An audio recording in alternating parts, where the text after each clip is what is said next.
সাগরিকা টেস্টের খবর জানাতে চট্টগ্রাম থেকে সরাসরি যুক্ত হচ্ছেন সহকর্মী রাফি আমিন। রাফি, আজ একবার তো বৃষ্টি হানা দিয়েছে, আর সম্ভাবনা আছে কিনা? তৃতীয় দিনে উইকেটের আচরণ কেমন দেখছেন? ধন্যবাদ সিনথিয়া। প্রথমে বলে রাখি ওয়েদারের কথাটা, যেরকম বলছিলেন সকালে একবার বৃষ্টি হানা দিয়েছে, তবে এরপরে কিন্তু প্রথম সেশনটা খুব দারুণভাবেই চলেছে। আকাশেও কিছুটা গর্জন ছিল, ব্যাট হাতে তো বাংলাদেশের গর্জন ছিলই, সেটা তো আসলে বলার অপেক্ষা রাখে না।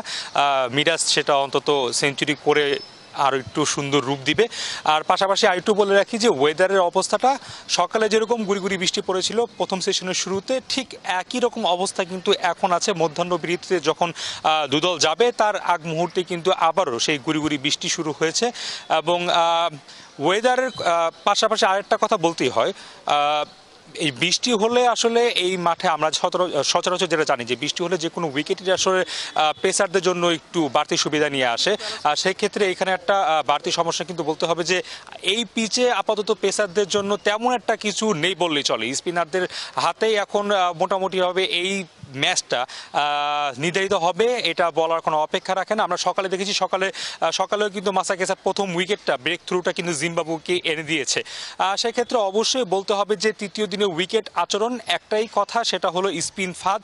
এই ফাঁদ আসলে যে টপকাতে পারবে আর সেটাই আসলে তাদেরই হবে এই ম্যাচ। পাশাপাশি আরেকটা কথা বলতে হয় যে বাংলাদেশের স্কোর লিডটা কিন্তু 150 পেরিয়েছে, এবং এই লিডটা অবশ্যই বড় করতে হবে। যদি এই সিরিজে সমতায় ফিরতে হয় তাহলে অবশ্যই যতটুকু সম্ভব এই ইনিংসে আসলে বড় একটা লিড নিতে হবে, তবে বাংলাদেশের জন্য এই ম্যাচটা খুবই সহজে দাঁড়াবে। কারণ দ্বিতীয় ইনিংসে এইখানে উইকেটের আচরণ আরও বেশি ভয়ঙ্কর হবে, স্পিন আরও বেশি কার্যকর হবে। প্রথম দিন থেকে আমরা দেখছি টার্ন পাচ্ছে প্রচুর পরিমাণে স্পিনাররা, একই অবস্থা কিন্তু হবে। আর পাশাপাশি যে বৃষ্টির কথা যেটা বলছিলাম, বৃষ্টি কিন্তু ইতিমধ্যে একটু বেশ জোরে সোরেই নামা শুরু হয়ে গেছে।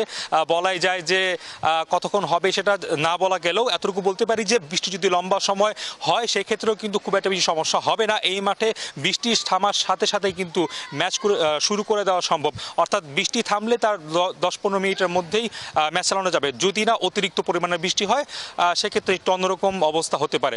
সবকিছু মিলে বলবো যে তৃতীয় দিনটা বাংলাদেশে এখন পর্যন্ত প্রথম সেশন অবশ্যই, বাকিটুকু সময়ের অপেক্ষা। বৃষ্টি আর জিম্বাবুয়ে স্পিনারদের সামলে বাংলাদেশ কতটুকু এগিয়ে যেতে পারে। এই ছিল আমার কাছে সাগরিকা থেকে সর্বশেষ। ধন্যবাদ।